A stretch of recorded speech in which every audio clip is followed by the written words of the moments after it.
এই মেয়ে কোন অ্যাঙ্গেল থেকে ঈশানের পাশে ওকে মানায়, বা এই মেয়েকে আমাদের এই ঘোষাল বাড়িতে মানায়, বলো তো? বিরক্তিকর, তুমি একটা কিছু খাবে না।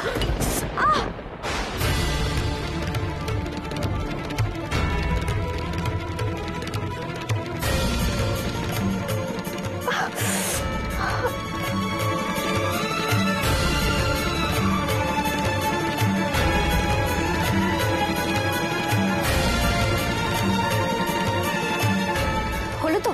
হাতটা কাটলো তো? এ বাবা, হাত থেকে রক্ত বেরোচ্ছে তো।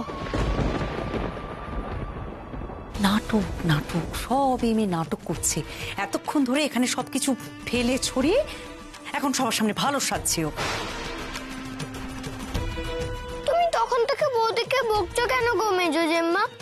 বৌদি তো কিছুই করেনি, তুমিই তো ঘর থেকে। চিকু চিকু, বড্ড বাড়াবাড়ি করছো তুমি, আর একদম পাকা পাকা কথা বলবে না।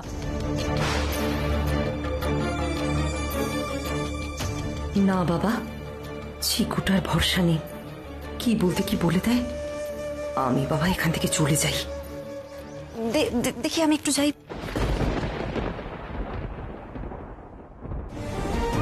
আমার খুব ভুল হয়ে গেছে, আমার খেয়াল রাখা উচিত ছিল, আর কখনো হবে না।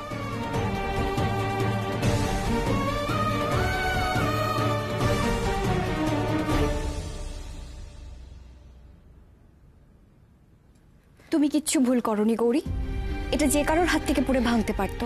এক্স্যাক্টলি, এটা যে কারোর হাতে লেগে পড়ে ভেঙে যেতে পারতো।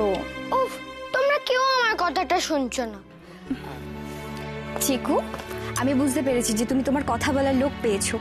তুমি নতুন বৌদির সঙ্গে পরে গল্প করো, এখন এখান থেকে যাও, নাহলে পায়ে কাঁচ ফুটে যাবে। যাও। আমি আসলে গৌরী, আমি তো বলছি এসব নিয়ে আর কোনো কথাই বলতে হবে না, তুমি রাখো তো ওখানে। আমি ময়নাকে বলে দেবো, পরিষ্কার করে দেবে। রাখো রাখো। আরে গৌরী, চলো। কোথায় যাব? ডাক্তারের কাছে। চলো চলো। না না না, আপনি কোনো চিন্তা করবেন না, দাদু নিজেও আপনাকে ফোন করবে। দুদিন পরে আমার আর গৌরীর বিয়ে। আমি আমি ঠিক শুনছি ডাক্তারবাবু? আপনি আপনি সত্যি বলছেন? এত অবাক হচ্ছেন কেন? আমার আর গৌরীর বিয়েটা তো হয়েই গিয়েছিল, শুধু বাড়ির লোকেরা চাইছে যে একটু নিয়ম কানুন মেনে বিয়েটা আবার হোক। আমি আপনাদের আরো আগেই ফোন করতাম, আসলে অর্ণবের থেকে ফোন নাম্বারটা পেতে একটু দেরি হয়ে গেল। না না, সে ঠিক আছে ডাক্তারবাবু, সে ঠিক আছে। আচ্ছা ডাক্তারবাবু, আমার গৌরী ভালো আছে তো ডাক্তারবাবু? ডাক্তারবাবু, আমার গৌরী যে বড্ড ছেলে মানুষ, ও সত্যি কিচ্ছু জানে না, কিচ্ছু বোঝে না। তার মধ্যে আজকে সকালবেলা যা। সকালে? আজ সকালে কি হয়েছে? কিছু হয়নি, কিচ্ছু হয়নি ডাক্তারবাবু। আমার গৌরী ভালো আছে তো ডাক্তারবাবু? গৌরী একদম ঠিক আছে, আপনি চিন্তা করবেন না। আপনি ফোনটা একটু ধরুন, আমি আপনার সাথে গৌরীর কথা বলিয়ে দিচ্ছি। আচ্ছা।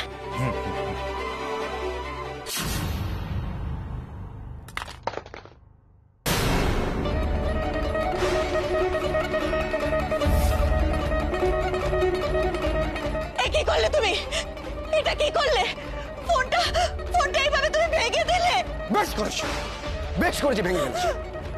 আপদ বিদে হয়েছে, তাতে তোমার শান্তি হচ্ছে না, তাই না? তুমি আবার ওর সঙ্গে সম্পর্ক বাঁধাতে যাচ্ছ।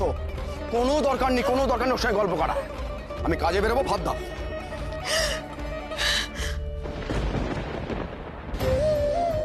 দিদির সাথে তো কথাই বলা হলো না রে ছোটদি।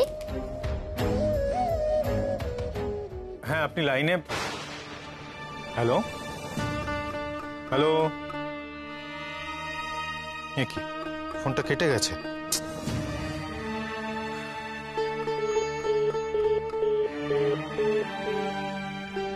কি হলো, ফোনটা লাগছে না কেন? গৌরীর সাথে তো কথাই হলো না। এই তো তুই, চল চল চল। মানে কোথায় যাবো? ও মা, আরে সামনে তোর বিয়ে, একটু সাজগোজ করতে হবে না? তোর পাঞ্জাবির মাপ নিতে এসেছি। আমি এই সমস্ত ঝামেলা নিয়ে আমাকে যেতে দাও। এই বিয়ের ফাঁদে যখন একবার পড়ে গিয়েছিস, তখন এর হাত থেকে এত সহজে নিস্তার পাবি না। চল। আমি না এই জন্য এই নিয়মের ঝামেলায় পড়তে চাই না। আরে এই তো শ্রী, শোনো। আরে কি হয়েছে? মুখটা এরকম করে আছো কেন? হ্যাঁ, কি হয়েছে তুমি জানো না? অবশ্য জেনেই বা কি হবে, তুমি তো আমার কথা শুনবেও না, বুঝবেও না। তুমি এ কথা বলতে পারলে শ্রী? এত বছর আমরা একসঙ্গে আছি, আমি তোমাকে বুঝি না? বুঝো তো, তাই তো আমি অবাক হচ্ছি। আজ যখন আমি একটা বিষয় নিয়ে এত আপত্তি করছি, তখন কেন তুমি শুনছো না? এই বিয়েটাকে কেন মেনে নিচ্ছ তুমি? মেনে নিচ্ছি তার কারণ আমাদের ছেলেকে আমি খুব ভালো করে চিনি শ্রী। শান অত্যন্ত জেদি আর একগুঁয়ে ছেলে। ওর মাথা যদি একবার বিগড়ে যায় তাহলে কিন্তু কেলেঙ্কারি হবে, বিপদ আরো বাড়বে। দেখলে না, যখন এই সিদ্ধান্ত নেওয়া হলো যে গৌরীকে বাড়ি থেকে বের করে দেওয়া হবে, ঈশান কি বললো? যে আমিও বাড়ি ছেড়ে চলে যাব, বললো না?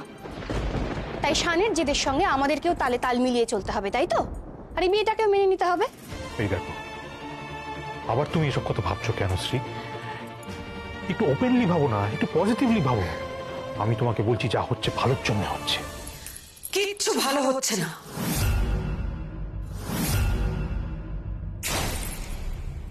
কি ভালো দেখলে তুমি এসবের মধ্যে?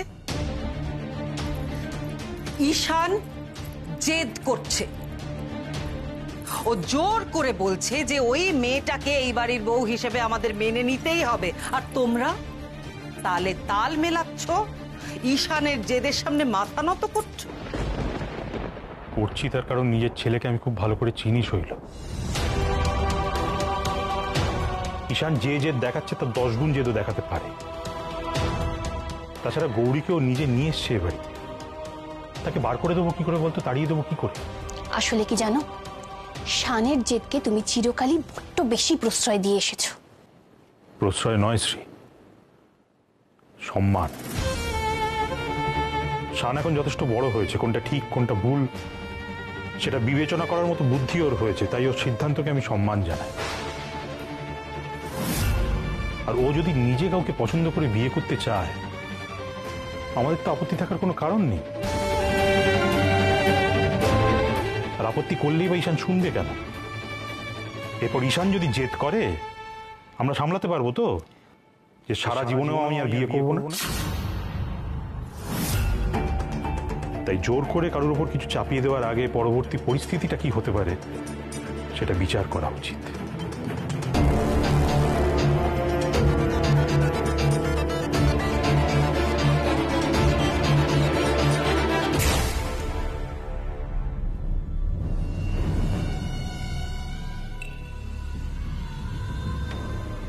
আমি জানি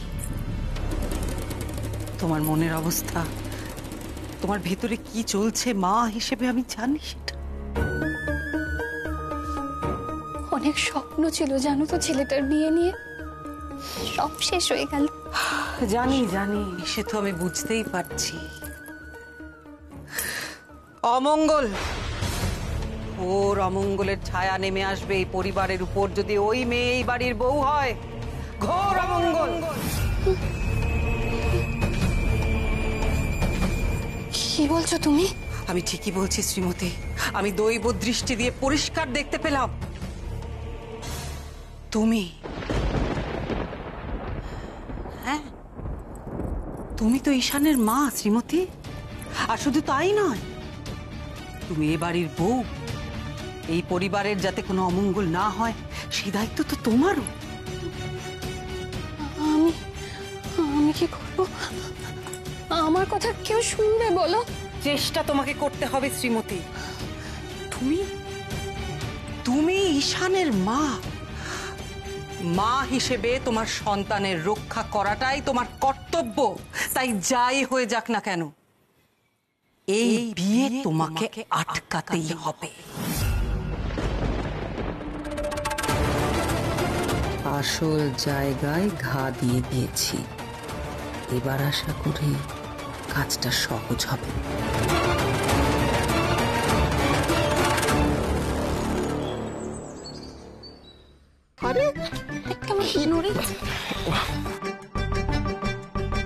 হলো দাদা আপনার? আরে তুই এরকম ছটফট করছিস কেন বলতো? এরকম ভাবে মাপ নেওয়া যায়? হলো হলো আপনার প্রয়োজনটা কি আমি তো সেটাই বুঝতে পারছি না। প্রয়োজন আছে, মাপ নেওয়ার প্রয়োজন আছে, যেটা বুঝিস না সেটা নিয়ে কথা বলিস না, চুপ করে দাঁড়াতো একদম। দাদা জলদি করুন, আর ভালো লাগছে না। ডাক্তার বাবু, তোমার পেশেন্ট নিয়ে এসেছি। মানে কি হয়েছে? হাত কেটে গেছে দেখলি ডাক্তার বাবু আবার বকবে। দাদা আমি তাহলে আসি। হ্যাঁ আসুন। কি হয়েছে ওর? এই ভাই দেখ না, কাঁচে লেগে ওর হাতটা কেটে গেছে। মানে দেখি কতটা কেটে গেছে। একটুখানি শান্ত হয়ে বসে থাকতে পারো না? এইবার মজা হবে। 2 মিনিট ছেড়ে গেছি, অমনি হাতে কাঁচ ফুটিয়ে বসে আছে। এসো বসো এখানে। অদ্ভুত মেয়ে একখানা।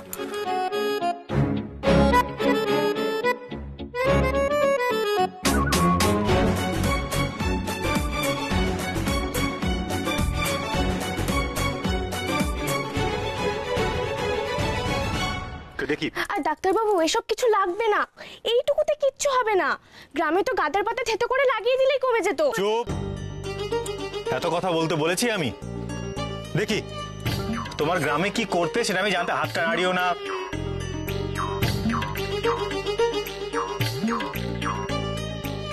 দেখেছো তো খালি কেমন বকে। হ্যাঁ দেখছি তো বটেই। এই ঈশানকে তো আমরা চিনতেই পারছি না। এই ঈশান আর সেই ঈশান নয়।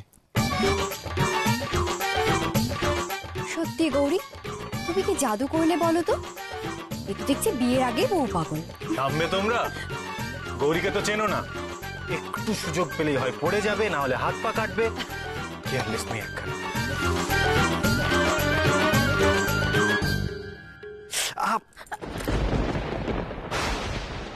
কি হলো ডাক্তার বাবু? রক্ত বেরোচ্ছে।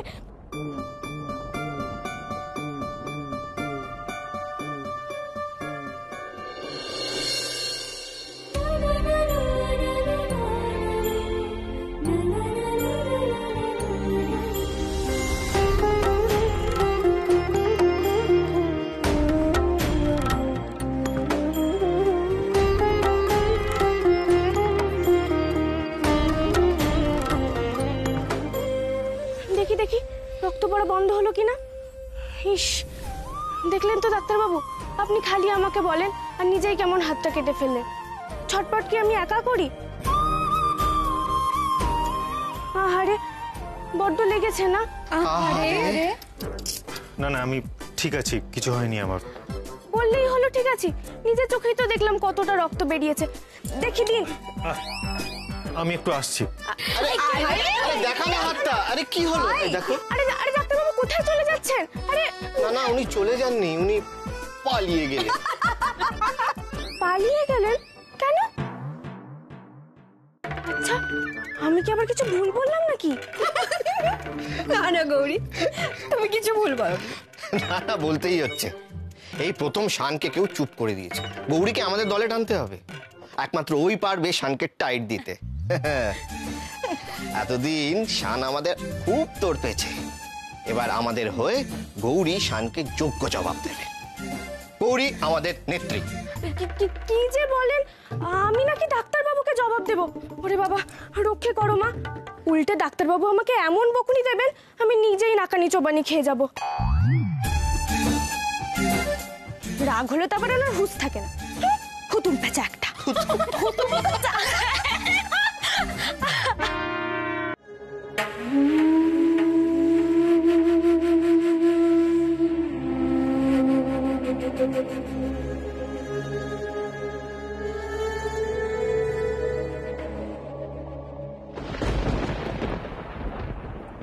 এগুলো এগুলো আমাদের বিশেষ ভক্তদের প্রণামী। মন্দিরে যে প্রণামী পড়ে এগুলো সেই হিসেবের বাইরে। দাদা এগুলো জানে না।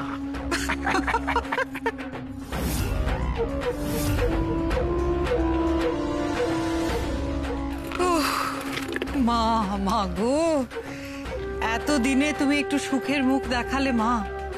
সত্যি বাড়িতে যা চলছে, বেশ কয়েকদিন পর আমি একটু শান্তি পেলাম। তুমি একদম ঠিক করেছো বাবা। তোমার দাদা পারলে সবই তো দান করে দেন, হসপিটালে, বৃদ্ধাশ্রমে, ওই ভিখিরিদের। বারবার একই কথা শুনে যেতে হয়, সমস্ত প্রণামী নাকি শেষ হয়ে গেছে দান করতে গিয়ে।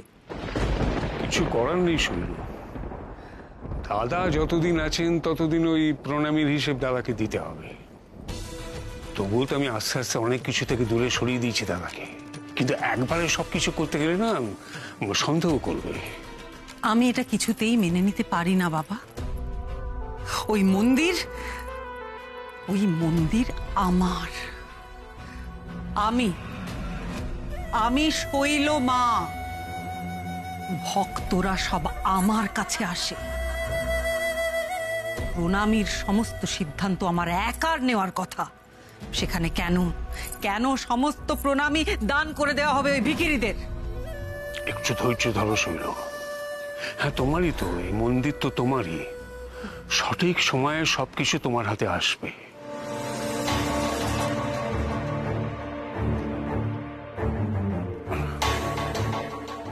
যাই হোক, এই ভিখিরিদের কথাই যখন উঠলো তখন ওই মেয়েটির কি ব্যবস্থা করবে বলেছিলে, কি হলো? হাতে কিন্তু মাত্র আর 2 দিন সময় আছে। আমার 2 দিনও সময় লাগবে না বাবা, ব্যবস্থা হয়ে গেছে। সুনন্দা, এই নিন শৈলমা।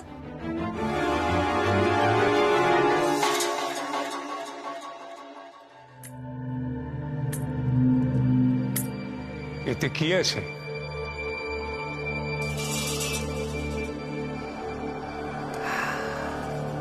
শায়েস্তা করার ব্যবস্থা।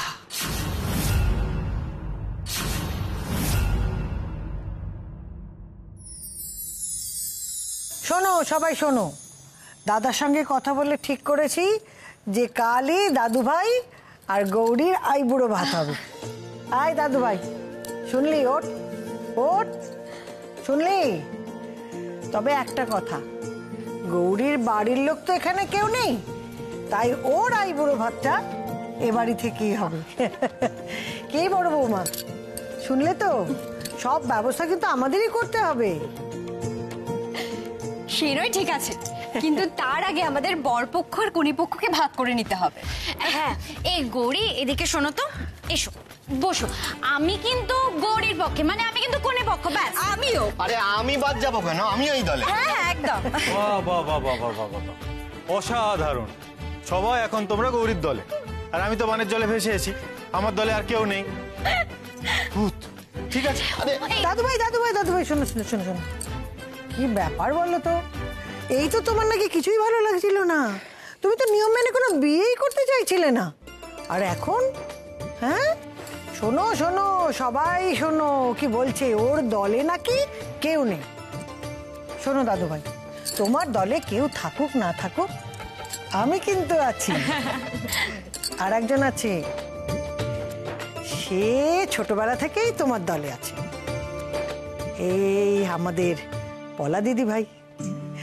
সে না এই এলো বলে আমাদের বাড়িতে। পলা মানে নীলা দিদি, মুক্তা দিদি, তবে এটাই সেই পলা দিদি? এই গৌরী, তাহলে তো বুঝতেই পারছো না যে আমরা সবাই তোমাকে কত ভালোবাসি। আমরা কিন্তু সবাই তোমার দলে, বুঝেছো?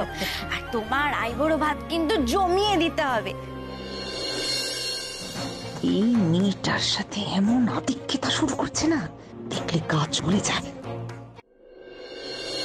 আচ্ছা তোমরা গল্প করো, আমার একটু কাজ আছে, আমি রুমে যাচ্ছি, কেমন? ওই দেখো। আরে এই দাঁড়া দাঁড়া, কাজ আছে মানে এটা কি? শ্রীমান ঈশান ঘোষালের বিয়ে বলে কথা, তা বড় সড়ো কিছু করতে হবে, তুই চলে গেলে হবে? অমনি শুরু হয়ে গেল তোমাদের। কি?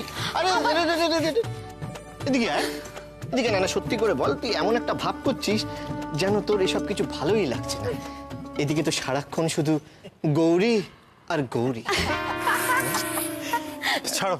আরে আচ্ছা আচ্ছা ঠিক আছে ঠিক আছে, সরি, এই আলোচনা বন্ধ, আমরা পুরোনো আলোচনায় ফিরে যাই। মানে তোর আইবুড়ো ভাত বলে তো কথা, একটু আলোচনা করতে হবে। ওই দেখো। আচ্ছা নীলা, তুই এখানে চুপ করে দাঁড়িয়ে আছিস কেন? আরে শানকে জিজ্ঞেস কর, ও গৌরী সম্পর্কে অনেক কিছু জানে, ওর কি পছন্দ কি অপছন্দ সব জানে। আরে কিরে বল, গৌরীর পছন্দ অপছন্দের ব্যাপারে বল, নিশ্চয়ই একটা লম্বা লিস্ট আছে। এক কাজ করি, এই দাদা ভাই তুই এদিকে আয় তো, বস এখানে বস। আমি বরং একটা খাতার পেন নিয়ে আসি, কোনটা অপছন্দ কোনটা পছন্দ সেগুলো তো পয়েন্ট আউট করতে হবে, তাই না? কারেক্ট, একদম। এই জন্য না আমার বিরক্ত লাগে। ছোট ঠাম্মি, তুমি এদের বারণ করতে পারো না? এই বিয়ে নিয়ে যাতাই আর কি শুরু করে দিয়েছে, রিডিকিউলাস। এমন একটা ভাব করছে যেন কিছু ভালোই লাগছে না, এদিকে কিন্তু লাড্ডু। ঠিক বলেছো। এসব আমার আর সহ্য হচ্ছে না, কেউ একবার আমার দিকটা ভেবেই দেখছে না।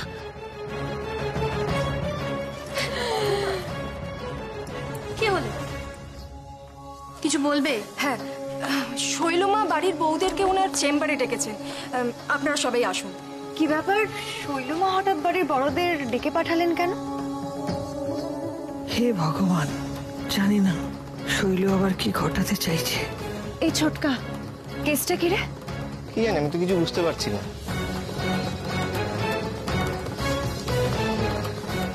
চলো সবাই দেখি শৈল কেন ডাকছে। এসো। তুমিও এসো, শৈলমা তোমাকেও ডেকেছেন। এই কথাটার কি মানে হলো? শৈলমা ডেকেছেন আমাদের বাড়ির বউদেরকে, তার মধ্যে ও গিয়ে কি করবে? তাহলে কি শৈলমা গৌরীকে মেনে নিল? গৌরী, নিশ্চয়ই ভালো কিছু হবে, না হলে শৈলমা বাড়ির বড়দের সঙ্গে তোমাকে রাখতো না। চলো, যাবে। শৈলমা ডেকেছেন, আমি তো যাবই। হ্যাঁ, চলো চলো।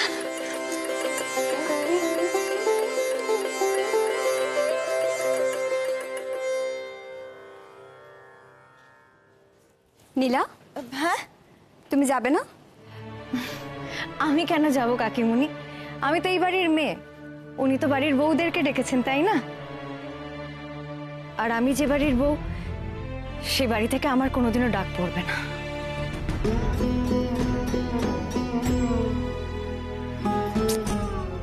নীলাটা আবার কষ্ট পেল।